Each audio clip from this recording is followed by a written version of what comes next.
Hello, everyone. I'm Natalia Bilbao, and here's what's happening in LA this week. Another step forward in decreasing homelessness. West Terrace is a new housing project recently inaugurated by city officials. Aside from a comfortable home, it will provide additional support services to help its residents succeed in life.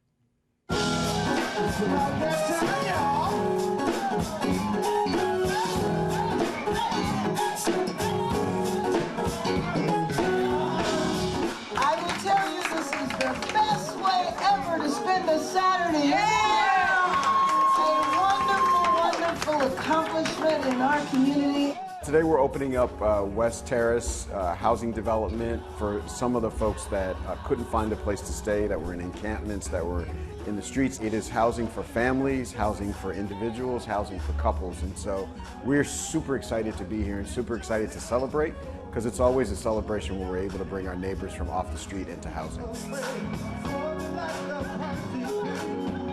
I'm a senior at this time, but I don't look it. I didn't know where I was going to go. This building is like a community. We are closed in and it's secure, so we're like a family. Once they move in, the rent is very affordable. They pay 30% of their income for rent, and we have the services here in the building for the tenants to stay stable in housing. We have activities, we have programs, we have classes, all that the tenants need to be able to live independently and to live fulfilling lives. This process has been very, very difficult and required a lot of people to do a lot of hard work. Folks may not remember, we got started with the process and then the pandemic hit. And so we went through a lot of months and years of uncertainty and work stoppages. And then after the pandemic was over, we had the worst rainy season we've had in a generation here in LA. So that also created challenges for the construction. But people kept at it. For people who live in the area, if you go to church in the area, if you work in the area, don't just drive by this building and keep driving and saying, oh, isn't that nice? Stop by and meet some people, make a friend, because it's important to get people off the street in an apartment, but as important as that is to get people into a community. I'm speaking for all of us. We appreciate you all for taking us up off the street, for giving us some place to live. Thank you, everyone. Wonderful way to celebrate.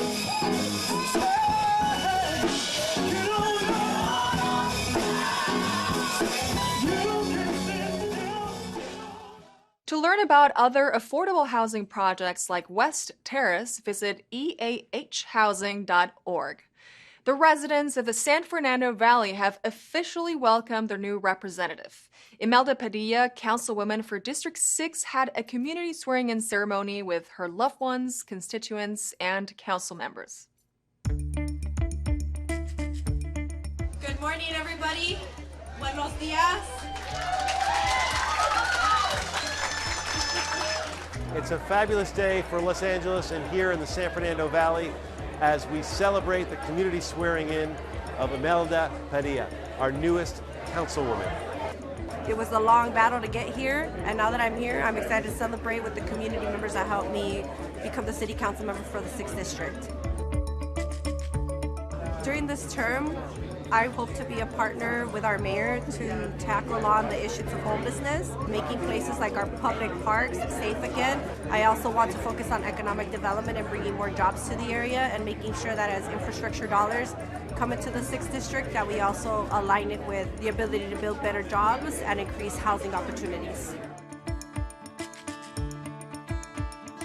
Imelda Padilla is a model for all the young women out there who are aspiring to become a leader and to serve the community of Los Angeles. She has all the characteristics, the leadership talents, and the qualities that we are looking for. Today marks a new chapter in CD6 history and the San Fernando Valley and the city of Los Angeles. And Imelda Padilla represents the future for this district. Really excited and happy about having her as a colleague on the council, being able to work with her on issues to come. I'm humbled today to be here as your council member, surrounded by my family, my friends, and so many who truly are the heartbeat of the 6th District and the San Fernando Valley. Thank you.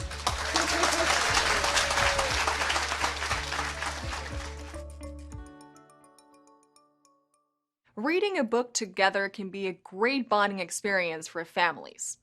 To offer children of incarcerated men a space where they can enjoy books and connect with their fathers, the LA County Men's Central Jail has opened a children's library.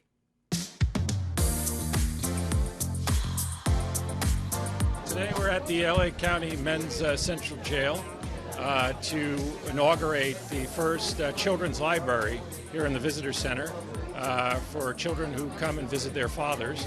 It's an opportunity for them to read a book either on their own or with their father during a regular visit. Today is a remarkable day for the Los Angeles County Sheriff's Department as we come together with the support of Gordon Philanthropies to celebrate the grand opening of the Children's Library and Visiting Area here at Men's Central Jail. This collaboration marks a significant step towards positive change and offers hope to the children who are affected by their loved ones' incarceration. This is one of our oldest jails, and it's very central. It's been around since the 1960s, and we're trying to renovate it, showing that we have some opportunity for kids. And as you can see back here, it's for them, and it's only for the kids. And if the parents want to read them a book, that's great too. This is not our first collaboration with the LA County Sheriff's Department.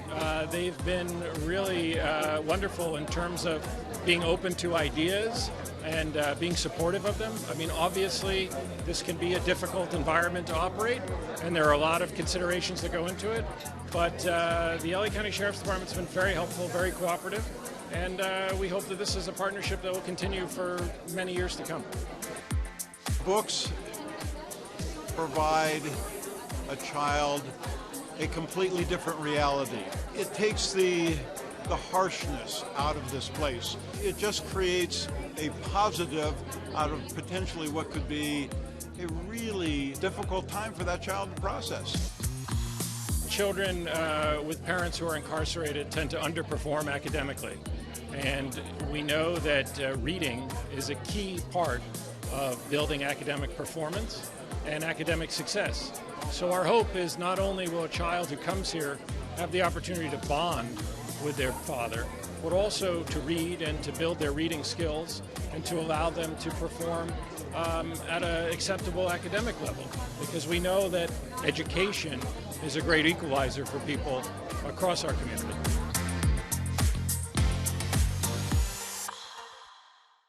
The LA Civil and Human Rights Department hosted a career fair with over 45 employers present. In a first for the department, this trans and non-binary career fair served over 140 job seekers.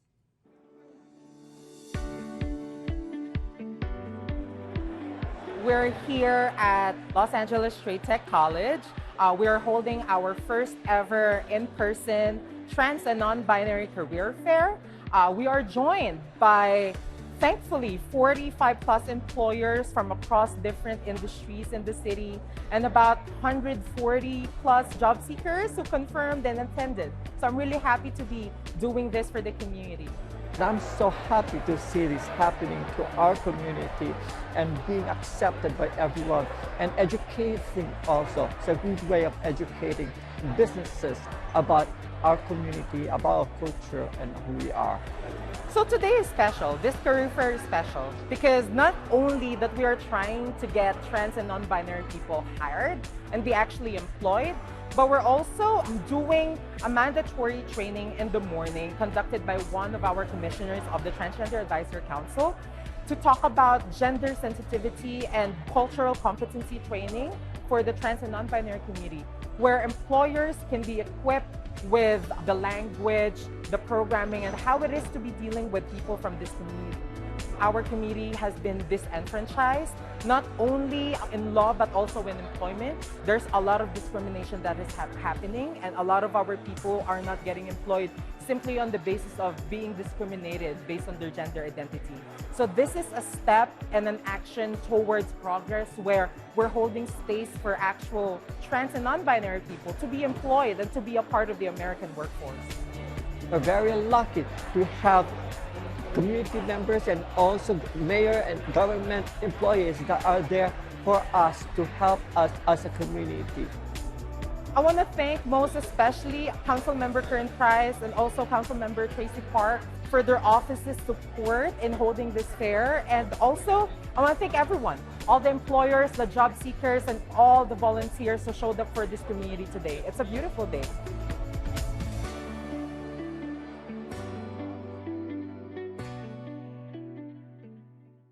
The LA City Council declares Reverend James Lawson Day.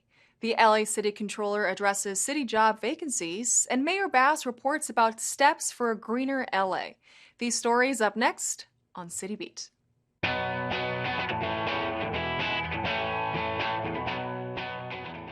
Los Angeles City Council declared Reverend James Lawson Day, honoring the 95th birthday of the civil rights leader. Lawson was instrumental in the desegregation of the South, helping lead the historic 1960 Nashville sit-in at Woolworth's and the 1961 Freedom Rides. He taught nonviolence and social movements at University of California, Los Angeles for over 20 years, inspiring many students as well as civil rights, labor, and community leaders.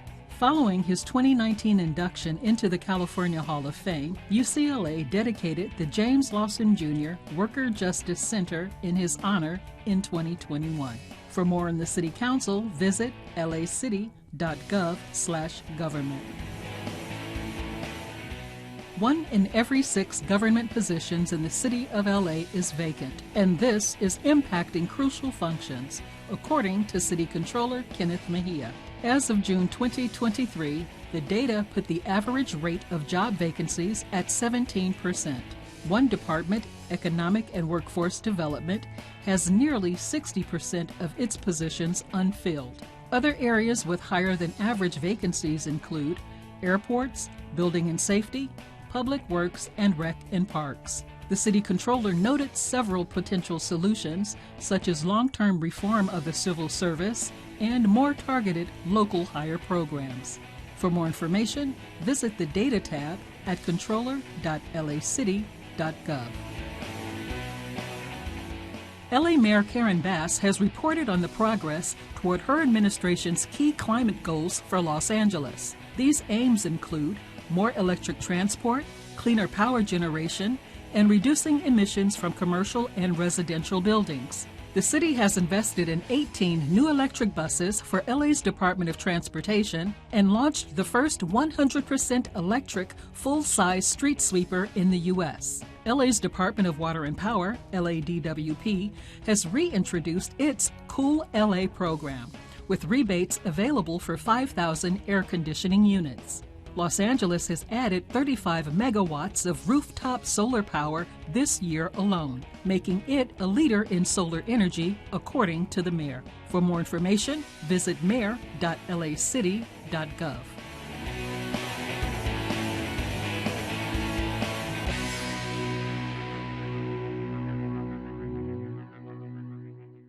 The usually car-crowded Lankershim Boulevard in North Hollywood offered a radically different sight with CicLAmini. This event had people jogging, on rollerblades, skateboards, and bicycles interacting and enjoying a peaceful and green experience. Come on down here and enjoy this beautiful Southern California town.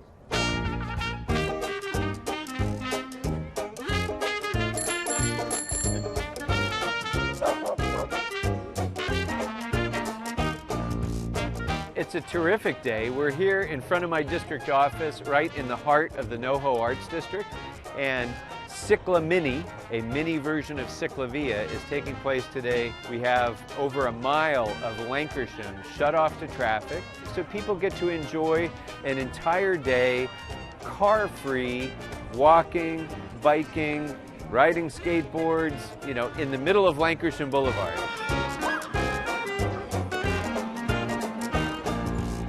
Every month we come down and we get to enjoy the places of North Hollywood, places you would never see in a car. This is my second year doing Cyclovia. I love being outdoors. I love roller skating. I participate in roller derby, so I love being active. I love socializing and seeing other people enjoying it as well. Many of our small businesses are out here engaging with the community in a different way than they would otherwise be able to. The arts, the restaurants, the architecture, the history of this place, it's fantastic. Hey, if you don't have a bike, come down here. They have bikes for rent. Get off your couch, come on down, enjoy the beautiful weather of Southern California. It's Cyclovia. Amazing. To discover other events taking place in this part of the city, check out cd2.lacity.gov.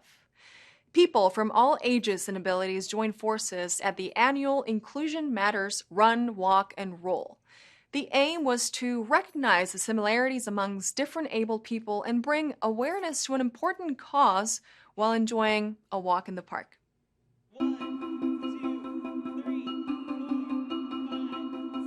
Here we are today at the Inclusion Matters Run, Walk, and Roll. It's a day where we celebrate inclusion, diversity, so really excited to be here representing the Play LA Adaptive Sports Program. We'd be nowhere without our volunteers, without the people that come out year after year. So these walks are emblematic of the spirit of the actual goal of Inclusion Matters.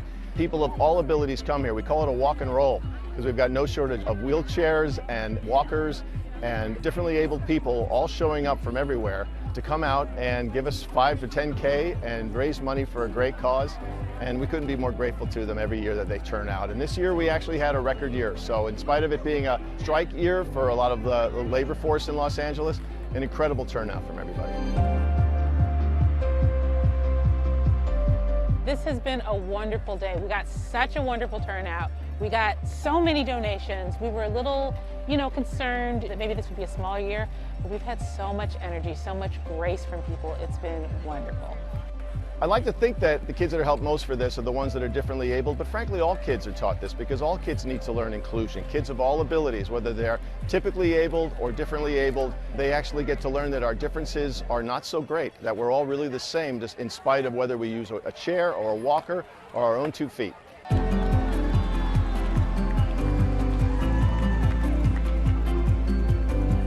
I think the thing that motivates me when I look at all the families that this impacts is the joy. I see so many kids getting a chance to play. It makes me want to go out and make an even bigger difference because the barriers that a lot of kids with disabilities face are just not barriers that should be here in our world at this point. So we want to go ahead and support organizations like Inclusion Matters and Shane's Inspiration that are working to erase those barriers completely. We could not be more grateful and more gratified by the fact that this next generation of kids gets to go home and realizes that our differences are what make us all wonderful and what actually bring us together in the name of inclusion.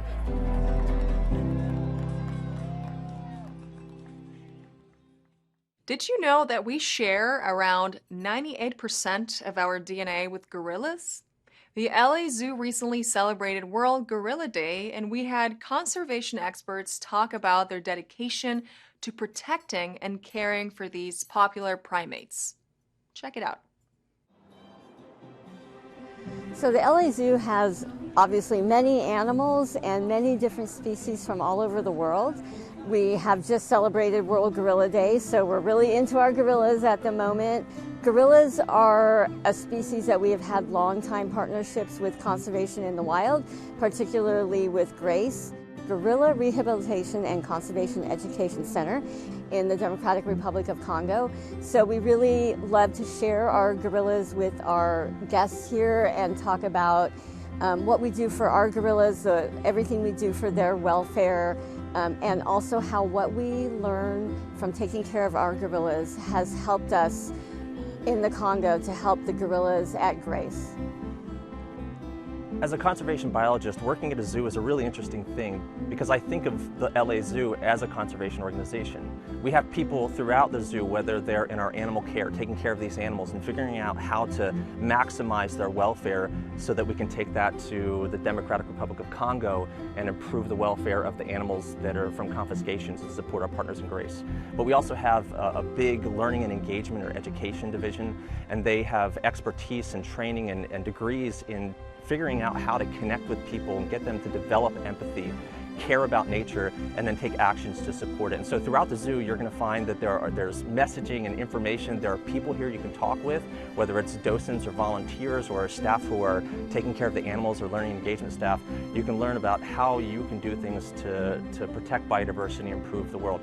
So there's a lot of things that you can learn when you come to the zoo, and there's a lot of actions that you can take. And so the zoo is a resource for people in Los Angeles who really want to help biodiversity. Hispanic Heritage Month celebrations are taking place all across our city, and the Los Angeles Police Department also joined the festivities. With mariachis playing and traditional dances to entertain attendants, their event was a call for achieving representation on all levels.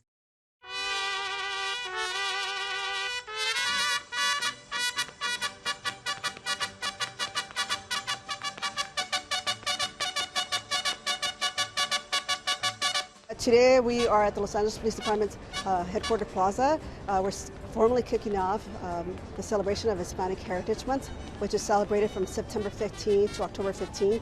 And we came together as a city family with Mayor Karen Bass to celebrate our culture, our history, and really showcase what it means to all the contributions that we've given to the city of Los Angeles and how we're going together collectively as a city. I want to thank everyone for coming out on this important day to kick off Latino Heritage Month, a time when we celebrate and lift up the Latino, American, and Hispanic communities, expressing our gratitude for the extraordinary contributions this community has made and continue to make. Los Angeles is a beautiful city for many reasons, but a key reason is its diversity. The Latino heritage story is our story. We are the city, the people that we protect and serve, and our sworn population is over 54% Hispanic. So we want to showcase to our community members that we mirror them. And that's what we strive for, is that we increase our representation at all levels under the leadership of Chief Michael Moore. He has done so. He has ensured that we have representation at all levels within our sworn and command staff levels. If we can reach the highest levels, they too can one day also become a police officer and reach the highest levels of our command staff as well. As we stand here today, we're reminded of the invaluable role that the Hispanic community plays within our ranks, from officers and detectives to our civilian professional staff. During this month of celebration, let us not only recognize their achievement and their contribution throughout our storied history, but also pay tribute to the countless Hispanic officers who've risked their lives to ensure the safety of our communities. Their stories are accounts of resilience, sacrifice, and triumph. Today it's all about our culture. We have mariachi, we have dancing, performances, our food with pupusas, and we also have tamales. And it's an opportunity for the community members to gather with us together to celebrate what defines us and that we're proud of who we represent.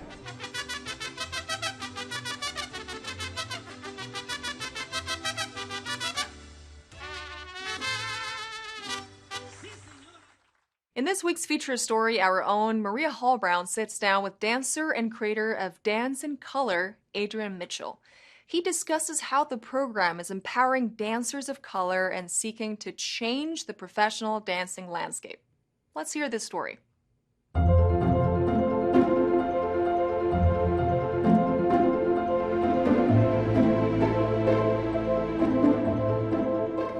It's always wonderful when an artist finds their way, but it's even more of an inspiration when they build a road for others to follow.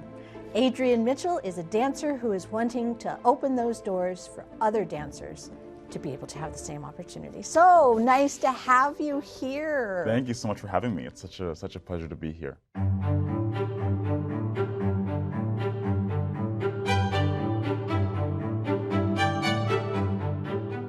The reason we're here is because of Dance in Color, inspiring other young dancers of color to pursue the art.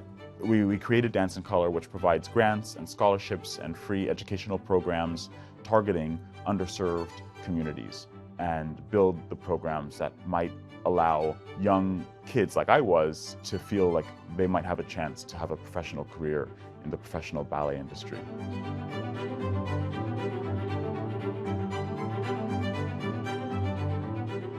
Very rarely did I have other, black dancers in my class. It was like if there was a black dancer in my class, it was like there was one. So that was hard, and the art form still has a long ways to go, but I think there's quite a few people that are really making the effort. I'm doing that through Dance in Color.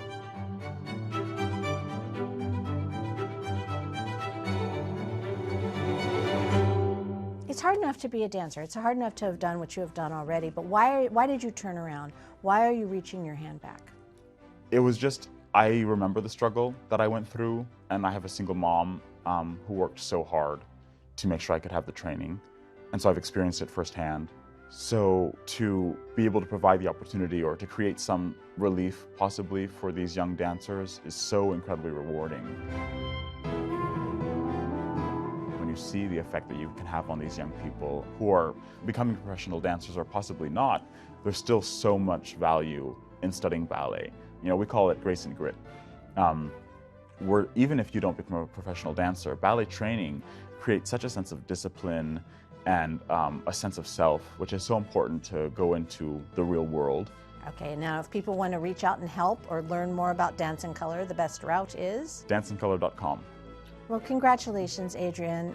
It's incredibly inspiring in so many ways, not just to watch you perform, but to see what you're doing for future dancers as well. So thank you. Thank you so much for having me. It's been such a pleasure. Good.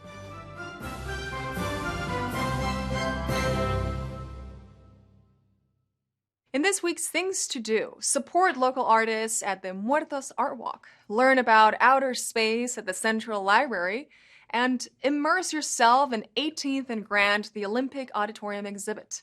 All this up next on Things to Do.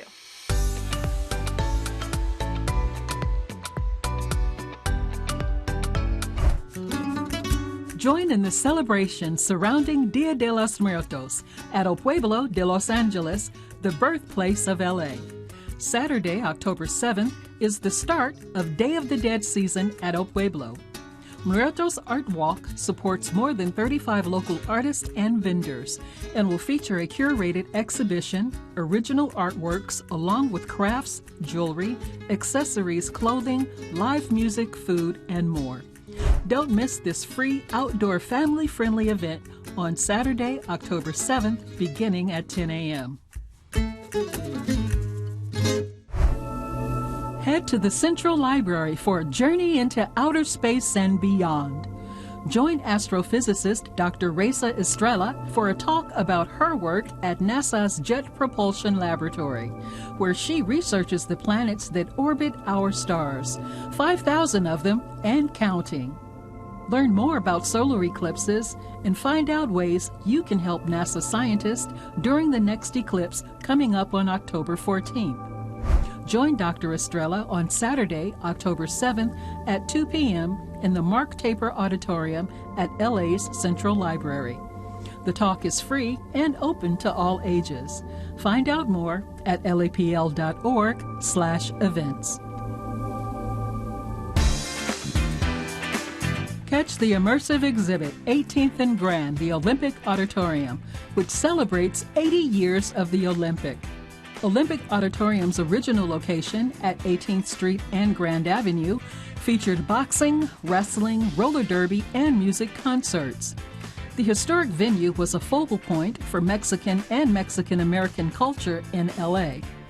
Take a journey back to the past with 18 and Grand, the Olympic Auditorium, at La Plaza de Cultura y Artes from now until next May.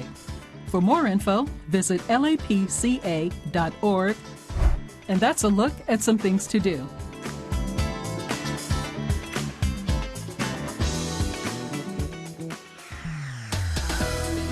And that's all for this edition. I'm Natalia Bilbao, and from all of us here at LA This Week, thank you so much for joining us. You can watch us online anytime at lacityview.org, and we're also on Instagram, Facebook, X, and YouTube. See you next time for more LA This Week.